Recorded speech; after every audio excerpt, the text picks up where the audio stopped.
ամեն ինչ սկսվեց նրանից, որ Սամվել Կարապետյանի ձերբակալման պահին ասվեց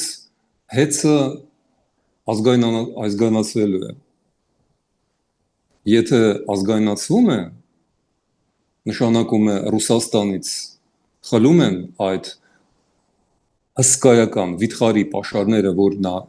Ռուսաստան ձեռք է բերել։ Լևոն Տեր-Պետրոսյանի, հետո Արդյունցի բաժինը Ռոբերտ Քոչարյանի, հետո Սերժ Սարգսյանի օրոք, եթե դա արվում է, ուրեմն մենք ինչ-որ բան ճիշտել ենք անում այս ամեն ինչում։ Եթե չէ, Բագրատ Գալստանյանից եւ Միքայել Աջապայանից այսպես ասած հեղաշրջում անող դուրս կգա թե ոչ ըստ ձեզ։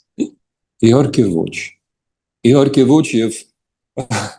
ես ասում եմ, մենք այդ ամենը 1 տարի առաջ տեսել ենք, սա դեժավյու է։ Որևէ նոր բան այստեղ տեղի չի ունեցել։ Ինչու են հիմա սկսել, որովհետեւ հայտարարված է ընտրությունների օրը հունիսի 7-ը եւ սկսվել է փաստորեն նախընտրական պայքար այս միջոցով։ Ես սա եմ անվանել ժամանակին Կիրիենկոյի պլանը։